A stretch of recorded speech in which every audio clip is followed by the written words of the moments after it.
আল্লাহ, হেঁটে হেঁটে এবার পা ব্যথা হয়ে গেল। সেই সাদাবাজারতে এই পর্যন্ত আইসি, যাত্রাবাড়ি পর্যন্ত পুরো হেঁটে। ওস্তাদের তো কোনো খোঁজখবরই পারলাম না। কি রে, ব্যাপার কি? এই এই হেল্পার, এই তোমার ড্রাইভার কোথায়? তোমার গাড়ি কোথায়? হ্যাঁ, আমাদের এখানে দাঁড়ায় করে রাখছো কেন?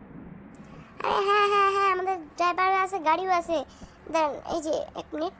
ওরা আল্লাহ, কি সুন্দর মোবাইল দিয়েছে ওস্তাদ আমার। ফোন দিয়েছে ওস্তাদ, দেখি দেখি। হ্যালো হ্যালো ওস্তাদ, আপনি কোথায়? ওই তুই সব যাত্রীদের নিয়ে হচ্ছে সাকুরার মেইন কাউন্টারে চলে আয়, ঠিক আছে? যাত্রাবাড়ি, ঠিক আছে? আচ্ছা ঠিক আছে ওস্তাদ, আসতেছি আসতেছি। এই যে আপনি চলে আসেন, ঠিক আছে? তাড়াতাড়ি চলে আসেন। এই যে আমরা এখন যাত্রাবাড়ি করি, যাত্রাবাড়ি এই যে এখানে সাকুরা মেইন কাউন্টার হবে, ঠিক আছে? তাড়াতাড়ি আসেন, তাড়াতাড়ি আসেন। আরে হ্যাঁ হ্যাঁ, আসতেছি, তুমি আগে যাও, তারপরে আমরা তোমার পিছন পিছন আসতেছি। এই যে এখানে একটা ওরে আল্লাহ রে আল্লাহ, কি যে জ্যাম বাজছে। আজকে ঢাকার থেকে বেরোতে হইতে কতক্ষণ লাগে তা আল্লাহ বাবু জানে। এই জায়গায় দেখতেছি হানিফের কাউন্টার, তারপরে সামনে সোনালির কাউন্টার, তারপরে সামনে এটা কি, এই যে সেই স্টার ডিলাক্সের বাস। ওস্তাদ এটার কথা কইছিল, ওই যে সেম টু সেম মিলে গেছে ছবির সাথে। ওরে আল্লাহ, নতুন মোবাইল পেয়ে কি খুশি আমিও। তার সাথে আজকে আবার এসি বাস, এই যে সাগরার কাউন্টার। ওরে খোদা রে খোদা, কি সুন্দর বাসটা, মানে বাস দিয়ে একটা মাত্র সুযোগ। এই লোকটা চেনা চেনা লাগতেছে। মনে পড়ছে, এসে লাক্সানার লোগো না? হ্যাঁ হ্যাঁ, লাক্সানার লোগো হবে। এই যে টায়ার, ওরে আল্লাহ কি সুন্দর টায়ার, একদম কালো চকচক করতেছে। এই কিরে ওস্তাদ কোনে গেল? ওই ওই এই যে আমি সাগরার কাউন্টার এখানে, ঠিক আছে? ও ওস্তাদ আপনি ওখানে আচ্ছা ঠিক আছে ওস্তাদ, বলেন বলেন। লুকিং গ্লাসগুলো ঠিক আছে, একটু সোজা করে দে। আচ্ছা ঠিক আছে ওস্তাদ, ঠিক আছে ঠিক আছে। এই যে লুকিং গ্লাসটা একটু ঠিক করতে হবে, এই যে এই পাশে নিয়ে।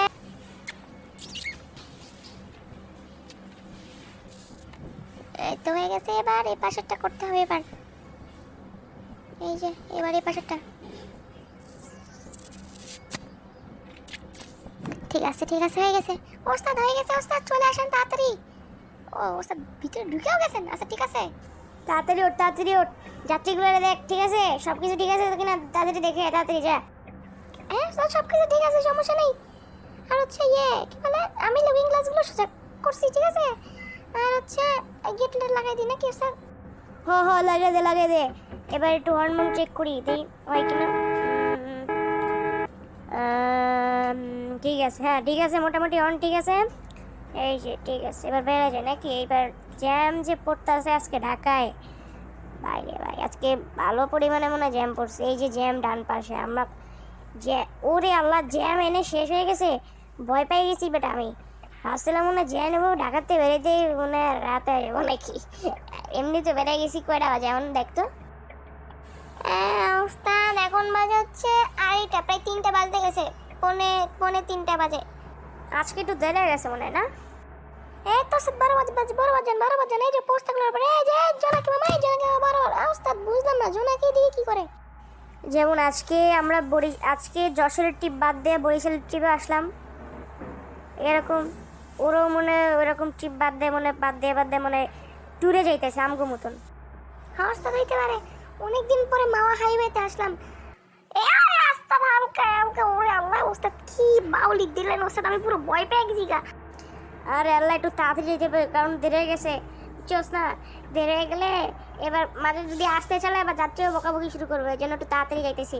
হ্যাঁ ওস্তাদ, আর আমার হচ্ছে এই হিনো গাড়ির একটা জিনিস ভালো লাগে। হিনো মানে অন্য সব গাড়ি যেহেতু মানে যখন ওঠে, অন্য কোনো ব্র্যান্ডের গাড়ি যখন ওঠে রাস্তায় তখন স্পিড উঠতে একটু সময় লাগে, কিন্তু হিনো গাড়ির এক্সেলেটারে পাড়া দেওয়ার সাথে সাথে মনে হয় পুরো বিমান, সড়ক পথে বিমানের সময় মানে হিনো। হিনো সব দিক থেকে মোটামুটি ভালো আছে, কিন্তু এই যে তেল খায় বেশি বলে স্পিড ওঠে। দেই আগে আছে টোল দিয়ে নি। এই টোল কত এখানে? টোল এক তো এদে টোল দে। এই যে নেন, স্লিপ ধর। হ্যাঁ ওস্তাদ, আপনি জানি কি বলতেছিলেন? ও হ্যাঁ বলতেছিলাম ওই যে হিনোর যে ইঞ্জিন, ওই ইঞ্জিনে প্রচুর তেল খায়, বুঝছোস?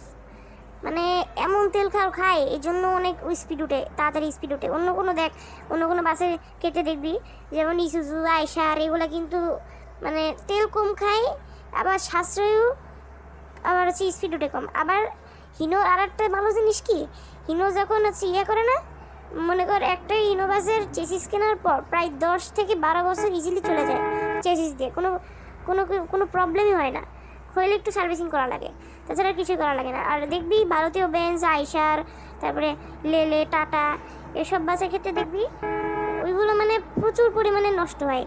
হ্যাঁ ওস্তাদ ঠিক কথা কইছেন, আমি একবার ইনোভা চালাইছিলাম। কি কস তুই ইনোভা চালাইছিস? তো বিশ্বাস হয় না বেটা, তোর বেটা ছোটবেলা থেকে লালন পালন করতেছি আমি, বেটা বুঝতেছি না কি রে ভাই, তুই ইনোভা চালাইলি কবে? আমার চোখের সামনে তো জীবনও দেখলাম না তুই ইনোভা চালাত। আরে ওস্তাদ মনে করতেছেন আমি চাপা টাপা চাটতেছি? হ্যাঁ আসলে চাপা চাটছি, মানে ইনোভা চালাইনি, মানে ইনোভাসের একদম মানে ড্রাইভার জন্য বসে ওই জায়গায় বসেছিলাম, আর আমার পাশে একদম বসে বসে চালাচ্ছিল। তো কি হচ্ছিল কি, বৃষ্টির মধ্যে চালাচ্ছে কি বাবারে বাবা, চালাতি এমন ব্রেক ফেল করেছে, বাস থামতেছি না, মানে ব্রেক ফেল করেছে, এরকম অবস্থা। বৃষ্টির সময় প্রচুর মানে কি বলবো, হিনো বাস একদম পুরো স্লো বৃষ্টির সময়। এই পয়েন্টটাতে ঠিক কথা বলছস, হ্যাঁ বৃষ্টির সময় প্রচুর হিনো স্লো, বুঝছস। এখন দেখ পাতার সাথে চলে আইসি, এই টোল দে, মানে টোলের টাকা দে, টোলটা দিয়ে দি। এই যে টোল ধরেন, স্লিপ দেন, স্লিপ ধর। হ্যাঁ আস্তে নিচ্ছি। ওরে খোদা, এবার সামনে যখন পদ্মা সেতুতে উঠবি ওই সময় দেখিস পদ্মা সেতুতে ওঠার সময় ফেরি গাড়িগুলো কি সুন্দর লাগে, আর ডান পাশে এমন ঘাস মনে হচ্ছে ফুটবল খেলি, আহা।